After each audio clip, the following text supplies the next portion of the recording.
Hello. ये है हमारी वीडियो नंबर क्या कहते हैं 4। ठीक है, ये हमारी 4th वीडियो है कौन से चैप्टर 1 की। और जो लास्ट वीडियो जो मैंने कराया था वो इसी फाइल में ऊपर पड़ा है। ठीक है, मतलब ये आयन से जो तुम्हें दिख रहे हैं मैंने कुछ होमवर्क दिया था। ठीक। और मतलब फ़ॉर्मूले बनाने सिखाए थे मैंने, कुल मिला के फ़ॉर्मूले कैसे बनते हैं क्योंकि ये ज़रूरी है भैया, इसलिए तुम्हें सिखाए गए थे। और ये पूरी आयंस की लिस्ट दे दी थी तुम्हें। ठीक। अब मुद्दा ये है कि ये हम सीख क्यों रहे थे, तो मैंने शायद बात यहाँ पे कही थी, ये समझाई थी कि अगर वो तुम्हें इस फॉर्मेट में केमिकल रिएक्शन लिख के दे दें और तुमसे कहें कि भैया अब इसे बैलेंस करो सॉरी, वो तुमसे अब कह दें कि भैया इसे बैलेंस करके दिखाओ, तो तुमसे हो नहीं पाएगी अगर तुम्हें केमिकल नेम से केमिकल फॉर्मूला लिखना ना है। ये बस कायदे की बात थी। और इसे बताने का एक रीज़न और भी है। देखो, जैसे कि मैं तुम्हारी 10th की एनसीईआरटी की बात करता हूँ, तो ये है भैया, यहाँ पे क्वेश्चन है जैसे कि ये रहा 7th क्वेश्चन है चैप्टर 1 का। कह रहे बैलेंस केमिकल इक्वेशन लिखो। कह रहे right the balance chemical equation for the following reaction. अब भाई साहब जी उन्होंने नाम दिए हैं, नाम। और फिर तुम्हें पहले तो इनके फॉर्मूले लिखने हैं। फॉर्मूले लिखने के बाद फिर तुम एटम्स काउंट करोगे, देखोगे कि बैलेंस्ड है या अनबैलेंस्ड। फिर अनबैलेंस्ड हुई तो उसे बैलेंस करोगे। तो ये है कहानी। और ऐसा एक क्वेश्चन नहीं है, ऐसे दो क्वेश्चन हैं लाले। समझ आई बात? तो ये दो क्वेश्चन है। अब जैसे मान लो मैं ये वाला क्वेश्चन उठा दूँ, जिंक का छोड़ो, ये इजी है तुम्हें। चलो यही वाला पहला वाला क्वेश्चन उठा देते हैं, पोटेशियम ब्रोमाइड वाला जो भी है। ठीक है, मिटा दूँ फालतू की चीज़ें और ये क्वेश्चन ही उठा के अपनी उस स्लाइड पे ले चलते हैं जिस पे हम काम कर रहे हैं।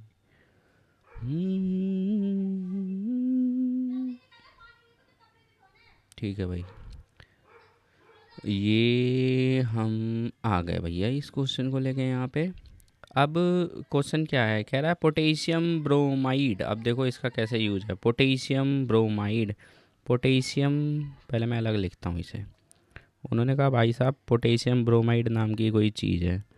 और मैं सच बताऊँ ना, लिस्ट में सारे आयंस हैं लगभग लगभग। तो पोटेशियम का जो सिंबल है वो K+ है, ब्रोमाइड का जो सिंबल है वो Br- है, मतलब आयन। अब चार्ज इक्वल एंड अपोजिट है, तो पोटेशियम ब्रोमाइड का फॉर्मूला होगा KBr। मेरे से ये मत पूछना ये फॉर्मूला कैसे बना है भैया, इससे 3rd नंबर की वीडियो देखो जाके। ठीक है। और फिर उसके बाद बेरियम आयोडाइड। तो जब वो बोल रहे हैं बेरियम आयोडाइड, तो बेरियम का जो आयन दे रखा है Ba+2 दे रखा है और आयोडाइड का है I-। ठीक है, तो इनका जो फॉर्मूला बनेगा कंबाइन होकर वो बनेगा BaI2। तो मतलब मैंने रिएक्टेंट्स रेडी कर लिए भाई, KBr+BaI2। ठीक। अब पोटेशियम आयोडाइड ऐसे ही बन जाएगा, ये वाला जो पोटेशियम आयोडाइड लिखा है ये यहाँ लिख दूंगा और बेरियम ब्रोमाइड में यहाँ कहीं पे लिख दूंगा। तो पोटेशियम आयोडाइड का डायरेक्ट फॉर्मूला मैंने लिख दिया KI। और बेरियम ब्रोमाइड का बना BaBr2। ठीक। तो भैया ये मैंने इस स्टेप में क्या किया है, ये वाले जो स्टेप है फर्स्ट स्टेप, इसमें क्या करा भाई मैंने, तुम भी अंधे नहीं हो, देख तुम्हें भी रहा है कि भाई मैंने केमिकल नेम से क्या करा है, केमिकल फॉर्मूले बनाए पहले। ठीक है, क्योंकि डिमांड ही यही थी। अब उसके बाद मैं एटम्स को काउंट करूँगा। एटम्स को काउंट करना भी भैया मैंने सिखा रखा है। फिर चेक करूँगा कि ये जो भी रिएक्शन है ये बैलेंस्ड है या अनबैलेंस्ड है। और फिर उसके बाद अगर अनबैलेंस्ड हुई तो बैलेंस्ड करेंगे। सिंपल सी बात है, कॉमन सेंस है। ठीक है, तो भैया पोटेशियम देख रहे हैं दोनों तरफ इक्वल है, ठीक है, डन। बेरियम देख रहे हैं दोनों तरफ इक्वल है, ठीक है भैया जी, डन। सॉरी।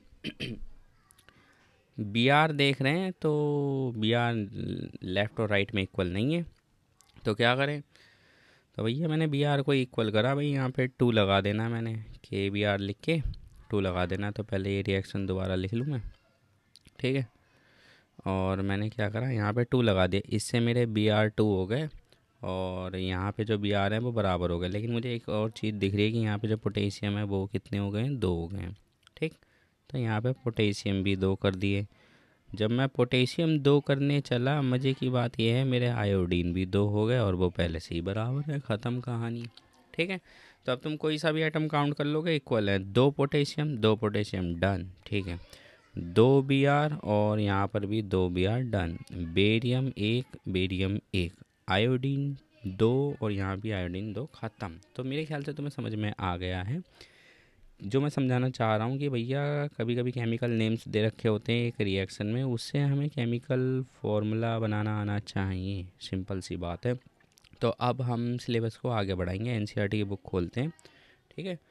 तो सबके अपने अपने अलग अलग तरीके होते हैं चीज़ों को सिखाने के। भैया ये मेरा तरीका है कि मैंने पहले बेसिक ये सब सिखाया, मैं तुम्हें डायरेक्ट यहाँ से रीड नहीं करवा रहा कुछ भी फालतू बकवास, मतलब मुझे लगती है कोई बताएगा केमिकल रिएक्शन हो रही है नहीं हो रही है, कितने फीचर्स हैं उसके, ब्ला ब्ला ब्ला, ठीक है। तो मैंने सबसे पहले ये केमिकल इक्वेशन वाला टॉपिक डन किया है, और ये नेम रिएक्शंस, मतलब ये रिएक्शंस होती हैं जिनमें केमिकल नेम्स लिखे होते हैं, ठीक है। फिर केमिकल इक्वेशन लिखना, बैलेंस करना, ये सारे टॉपिक मैंने डन कर दिए हैं। ये एनसीईआरटी का तरीका है सिखाने का, ठीक है। ये टेबल सी बनाना। अब इसके बाद ये types of chemical reaction topic शुरू होगा, लेकिन अब मैं चाह रहा हूँ थोड़ा सा शुरू से रीड कर लें एक बार, ठीक है। थोड़ा सा ओपनिंग जो पैरा है एनसीईआरटी का, वो हमें उसका मीनिंग पता होना चाहिए। तो कह रहा है एक बार इन सिचुएशंस को जो डेली लाइफ में होती हैं इन्हें ज़रा कंसीडर करो, देखो और तुम्हें क्या समझ में आता है। कह रहा है दूध को तुमने रूम टेम्परेचर में छोड़ दिया गर्मियों में, तुम्हें पता है दूध फट जाएगा। लोहे का कढ़ाई, पैन, तवा जो भी हो, कील एक ह्यूमिड एटमॉस्फेयर में छोड़ दोगे रखी हुई, तो तुम्हें पता है भैया उस पर जंग लग जाएगी, रस्टिंग हो जाएगी, ठीक है। अंगूर सड़ जाएंगे फर्मेंट करके, वैसे तुम उससे बियर बना सकते हो, खाना पका सकते हो, जो भी है ब्ला ब्ला ब्ला।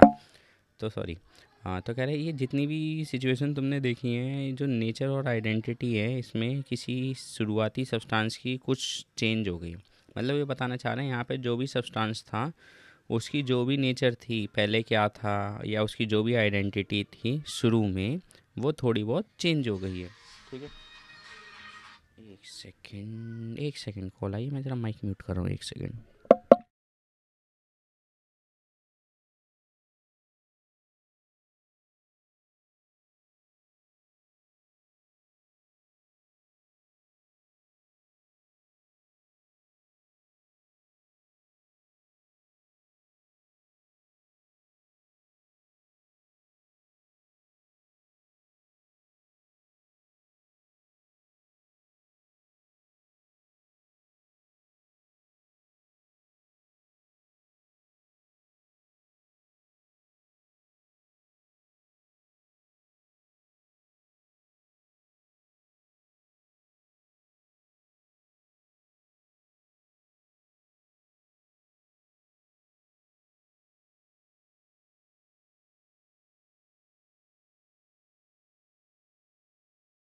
एक सेकेंड बस, आ गया मैं वापस।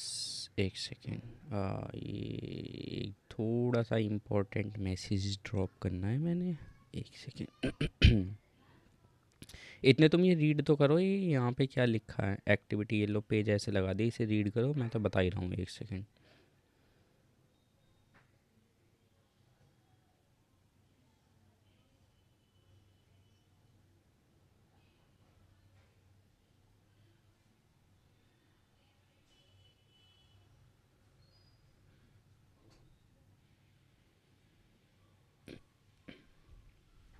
हाँ हेलो, आ गया वापस, ठीक है। सुनो, सॉरी, ये थोड़ा सा दो। अब देखो, कह रहे ये ऊपर जो भी हमने सिचुएशन देखी है अभी तक, ये जो भी ये सारी पढ़ के हमें क्या समझ में आया, जो भी शुरू में सब्सटेंस होगा उसकी नेचर और आइडेंटिटी शुरू में जो थी कुछ टाइम बाद वो नहीं रही। और हम पहले ही पढ़ चुके हैं कि फिजिकल और केमिकल चेंजेस जो होते हैं वो होते क्या हैं, ठीक है। तो अगर जब भी एक केमिकल चेंज होता है तो हम ये कह सकते हैं केमिकल रिएक्शन हो गई है, मतलब आइडेंटिटी केमिकली चेंज होने की वो बात कर रहे हैं। तो कह रहे तुम्हें कई बार मतलब वंडर करोगे इस बात को सोच के कि केमिकल रिएक्शन का मतलब होता क्या है और हमें कैसे पता चले कि कोई केमिकल रिएक्शन हुई है या नहीं हुई है। तो एक ये एक्टिविटी की बात कर रहे हैं, ये एक्टिविटी के बारे में हर कोई जानता है, सिंपल सी एक्टिविटी है, इसे ज़रा एक बार रीड कर लेते हैं। ठीक है, कह रहे हैं कि ये एक्टिविटी में एक टीचर भाट धत फालतू बात, इधर देखो। कह रहे हैं एक मैग्नीशियम का रिबन है जो तुमने पहले उसे रब किया सैंड पेपर से। एक दो कौड़ी का क्वेश्चन यही बनता है कि मैग्नीशियम के रिबन को तुमने एक घिसाई क्यों करी है पहले। तो ये क्वेश्चन बहुत पूछना पसंद है लोगों को, तो मैं बता देता हूँ। देखो, जो मैग्नीशियम का रिबन होता है वो थोड़ा सा ना एटमॉस्फेयर के साथ, जो एयर है उसमें जो भी गैसेस हैं, मेनली ऑक्सीजन है और कार्बन डाइऑक्साइड है, उनके साथ रिएक्ट करके ना उसके ऊपर एक लेयर चढ़ जाती है। मैग्नीशियम के रिबन के ऊपर एक लेयर चढ़ जाती है, कोटिंग चढ़ जाती है। उससे क्या होता है, जो अंदर का मैग्नीशियम रहता है वो तो सेफ़ रहता है, लेकिन ऊपर वाली जो लेयर बनी है ना, ये उसे और आगे रिएक्ट नहीं करने देती। मतलब कहने का मतलब एयर तो अभी भी है पर, लेकिन जब ये लेयर बन गई है तो अंदर का मैग्नीशियम और ज़्यादा रिएक्ट नहीं करता, वो सेफ़ हो जाता है।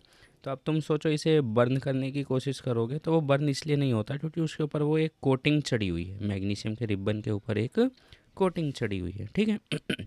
तो हम क्या करते हैं, पहले उसे सैंड पेपर, जिसे रेगमाल कहते हैं, उससे रब कर देते हैं, जिससे वो जो कोटिंग होती है वो हट जाती है। ठीक। फिर कह रहे हैं अब इसे एक चिमटी से पकड़ो, टोंग जो भी वो कह रहे हैं, ये टोंग जो भी है। फिर इसे कह रहे हैं बर्न करो, किसी भी चीज़ में रख लो, स्पिरिट लैम्प, बर्नर जो भी हो तुम्हारे पास। और कह रहे हैं जो राख बने, जो नीचे गिर रही है राख, उसे भी कलेक्ट कर लो एक कटोरी में, जैसे 5 गिलास कांच की कटोरी जो भी है।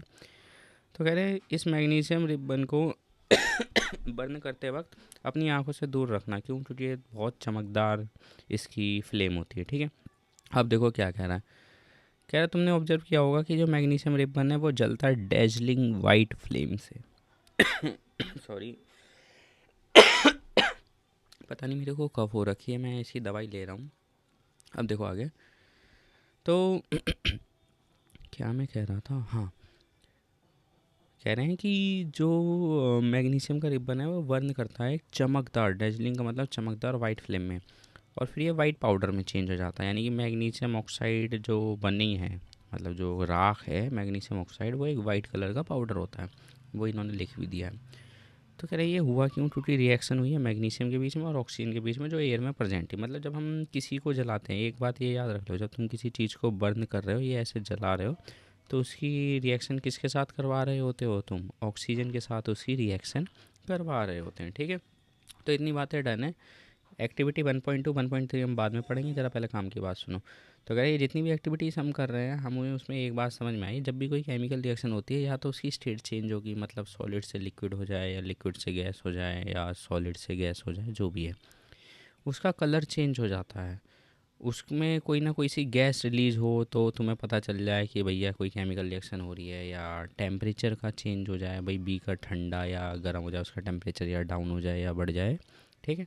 और एक मैंने अलग से लिख दिया, प्रेसिपिटेट भी बन सकता है। मतलब ज़रूरी नहीं सारी चीज़ें एक साथ हो कि केमिकल रिएक्शन है या हो रही है तो ये सारी चीज़ें एक साथ ही होगी। कहने का मतलब ये है, इनमें से कोई सी भी हरकत अगर तुम ऑब्ज़र्व करो तो तुम ये कह सकते हो कि भैया वहाँ पे कोई ना कोई सा केमिकल चेंज हुआ है। और जब तुम कहते हो केमिकल चेंज हुआ है तो इनडायरेक्टली तुम यही कहते हो कि वहाँ पे केमिकल रिएक्शन हुई है। ये मेरे कहने का मतलब है। और ये बातें तुमने याद रखनी है कि क्या क्या ऐसा हो सकता है कि, एक सेकेंड, हाँ, कि क्या क्या ऐसा हो सकता है जिससे तुम कह सको कि कुछ केमिकल रिएक्शन हुई है।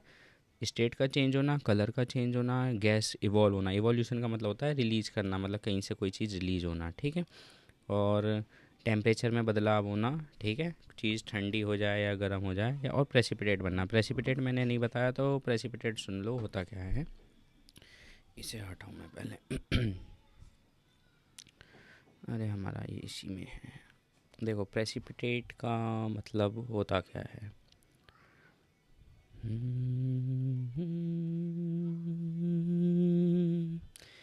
कई बार ऐसा होता है, जैसे ये बीकर है और ये सॉल्यूशन है, कुछ भी रिएक्शन का मिक्सचर हो। ठीक है, यहाँ पे ऐसे भी लिख देता हूँ कि सॉल्यूशन है या रिएक्शन का मिक्सचर है। ठीक है, मतलब जो चीज़ें रिएक्ट कर रही थी वो सारी एक बीकर में, लेकिन अब एक चीज़ है जो बिल्कुल अलग से आके नीचे गिर गई। ठीक है, ये इनसॉल्यूबल है, सॉलिड मास है, ठीक है, जो कि डिजॉल्व नहीं हो रहा है, तो इस चीज़ को हम क्या नाम देते हैं? प्रेसिपिटेट नाम देते हैं। इस चीज़ को हम क्या नाम देते हैं? प्रेसिपिटेट नाम देते हैं। ठीक है, मतलब ये बॉटम पे तुम ऑब्जर्व करोगे। कहने का मतलब ये है किसी रिएक्शन के दौरान बॉटम पे कोई चीज़ इकट्ठी हो गई है, उस चीज़ को हम प्रेसिपिटेट कहते हैं। और वो रिएक्शन जिसमें प्रेसिपिटेट फॉर्म हो, ठीक है, वो रिएक्शन जिसमें प्रेसिपिटेट बनता है, उस रिएक्शन को हम प्रेसिपिटेशन रिएक्शन कह सकते हैं।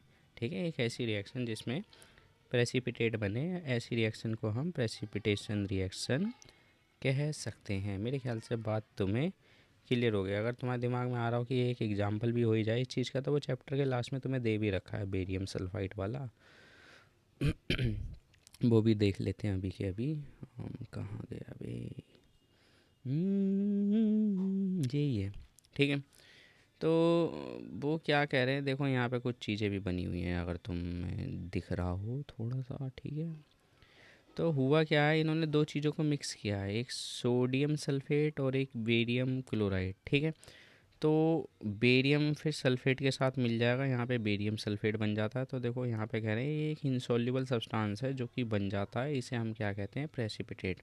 ठीक है, कोई सी भी रिएक्शन जो प्रेसिपिटेट बनाती है, उस रिएक्शन को हम क्या कहते हैं? प्रेसिपिटेशन रिएक्शन कह देते हैं। ठीक है, तो ये वाली जो टेस्ट ट्यूब है, ऊपर से इसमें सोडियम सल्फेट आ रहा है, ठीक है, इसमें क्या आ रहा है? सोडियम सल्फेट आ रहा है, और इसमें क्या था? Barium chloride. तो जब सोडियम सल्फेट और बेरियम क्लोराइड के बीच में रिएक्शन हुई, तो यहाँ पे ये वाइट कलर का प्रेसिपिटेट तुम्हें दिखेगा, ठीक है। बस इसे हाईलाइट करके बना देता हूँ। ये वाइट कलर का प्रेसिपिटेट है, BaSO4, ठीक है, वाइट कलर है इसका, ठीक है, वाइट PPT। प्रेसिपिटेट को शॉर्ट में PPT भी लिख सकते हैं। किस चीज़ का? ये बेरियम सल्फेट का। तो मेरे ख्याल से एक बहुत बढ़िया एग्जांपल है, इसे उठा के तुम्हारी उसी नोटबुक में जहाँ पे मैं फ़ाइल बना रहा हूँ वहीं रख देते हैं, ठीक है। तो ज़्यादा अच्छा समझ में आएगा तुम्हें, एग्जांपल भी तुम्हारा साथ के साथ हो जाएगा, ठीक है। ये लो, ये यहीं पर ही रख दिया मैंने। अच्छा, इस पेज पे जगह नहीं है, इसको थोड़ा नीचे वाले पेज पे लगा देता हूँ, ठीक। ये और थोड़ा सा जो हाईलाइट करना है वो लाइन हाईलाइट कर देता हूँ कि एक वाइट सब्सटेंस है। ज़रूरी नहीं है सारे प्रेसिपिटेट वाइट हों, ठीक है, बस ये ध्यान रखो एक इनसॉल्युबल सब्सटेंस होता है जिसे प्रेसिपिटेट कहते हैं। कोई सी भी रिएक्शन जो प्रेसिपिटेट बनाती है उसे प्रेसिपिटेशन रिएक्शन कहते हैं। और तुम्हें उसका एग्जांपल चाहिए तो ये हालांकि नीचे लिखा हुआ है, इसे अब ऊपर पहुंचा देते हैं। ये आ गया ऊपर, ये लो, देखा कितना समझदार हूँ मैं, ठीक है। एक सेकंड, मम्मी बुला रही है, म्यूट कर रहा हूँ।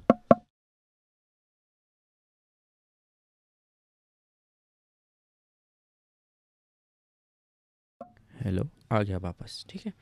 तो इतनी बातें मेरे ख्याल से डन हो गई हैं। अब सिलेबस की बात कर लेते हैं, थोड़ा क्या चल रहा है, ठीक है। तो हमने शुरू में क्या पढ़ा? एक सेकंड, ये ओपनिंग पैराग्राफ पूरा हमने फिनिश कर दिया है। ये जो भी यहाँ से शुरू हुआ था, ये ठीक है, ये सब डन हो गया। ये एक्टिविटी अभी नहीं पढ़ी है क्योंकि वो कुल मिला के यही बता रहे हैं। केमिकल इक्वेशंस वाला टॉपिक डन हो गया है। सबसे पहले मैंने यही टॉपिक डन करा है, रिएक्टेंट प्रोडक्ट्स बताना, बैलेंस कैसे करना, और इसके लिए क्या क्या तुम्हें स्किल्स की ज़रूरत पड़ेगी, ठीक है। अब जो नया टॉपिक हम शुरू करेंगे वो कौन सा शुरू करेंगे? वो हम शुरू करेंगे केमिकल रिएक्शन। अच्छा, लास्ट में कुछ एक चीज़ रह रही है जो मैं यहाँ पे बताना चाहूँगा। देखो, कह रहे हैं जो फिजिकल स्टेट्स हैं कभी कभी केमिकल इक्वेशन में नहीं बताई जाती जब तक ज़रूरी ना हो। फिजिकल स्टेट क्या है भाई? तुमने कोई केमिकल लिखा, मतलब केमिकल फार्मूला लिखा, यहाँ पे तुम लिख रहे हो वो चीज़ गैस है। AQ का मतलब होता है एक्वस, ठीक है। L का मतलब होता है लिक्विड। ये बातें तुम्हें पता होनी चाहिए, ठीक है, सिंपल सी बातें हैं, ठीक। तो कुछ ख़ास नहीं है, बस एक लाइन है कि ज़रूरी नहीं है लिखना जो भी है ये, ठीक है। अब हम शुरू कर रहे हैं टाइप्स ऑफ केमिकल रिएक्शन। मैं सोच रहा हूँ इसे नेक्स्ट वीडियो में ही डालूँ, क्यों इसमें ओवर लेंथ ही करूँ, ठीक है। तो अगला टॉपिक हम शुरू करेंगे टाइप्स ऑफ केमिकल रिएक्शंस, ठीक है। आज के लिए इतना ही अभी के लिए इस वीडियो में, ठीक है। Thank you.